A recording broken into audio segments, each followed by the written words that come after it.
వరుస సినిమాలతో ఫుల్ బిజీగా ఉన్న ప్రభాస్ కొత్త ఏడాదిలో మరో క్రేజీ ప్రాజెక్ట్ ను అనౌన్స్ చేయబోతున్నారా? రీసెంట్ టైమ్స్ లో సోషల్ మీడియాలో వైరల్ అయిన చాలా వార్తలను ఒకే ప్రాజెక్ట్ కోసం సెట్ చేస్తున్నారా? ఇదే ఇప్పుడు ఇండస్ట్రీ సర్కిల్స్ లో trending topic. Present the Raja Saab, fauji cinema shootings లో బిజీగా ఉన్న ప్రభాస్ నెక్స్ట్ స్పిరిట్, సలార్ 2, కల్కి 2 సినిమాలు చేయాల్సింది.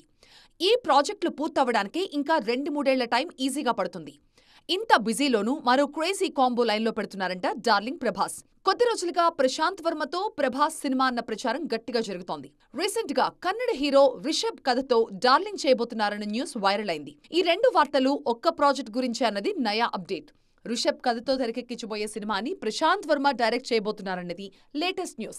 రీసెంట్ గా ప్రభాస్ తో 3 సినిమాలకు ఒప్పందం చేసుకున్న హోంబళే ఫిల్మ్స్ బ్యానర్ లోనే ఈ ప్రాజెక్ట్ ని తెరకెక్కించేలాగా ప్లాన్ చేస్తున్నారు. ఓఎస్ఎస్ ఫర్టిలిటీలో అమ్మ నాన్నలకి పర్సనలైజ్ ట్రీట్మెంట్ ఇచ్చారు. In the good hands of science. Mummy daddy అవ్వాలంటే ఓఎస్ఎస్ కి కాల్ చేయండి. ప్రస్తుతానికి ఈ ప్రాజెక్ట్ కి సంబంధించి డిస్కషన్స్ జరుగుతున్నాయి. త్వరలోనే అఫీషియల్ అప్డేట్ వచ్చే ఛాన్స్ ఉంది. అఫీషియల్ గా కన్ఫర్మ్ అయిన ఈ క్రేజీ కాంబో సెట్స్ మీదకి వెళ్లేది మాత్రం 2027లోనే అంటున్నారు ఇండస్ట్రీ జనాలు. ప్రెజెంట్ ప్రభాస్ ఖాతాలో ఉన్న సినిమాలు పూర్తవ్వాలంటే ఆ మాత్రం టైం పడుతుందని అంచనా వేస్తున్నారు.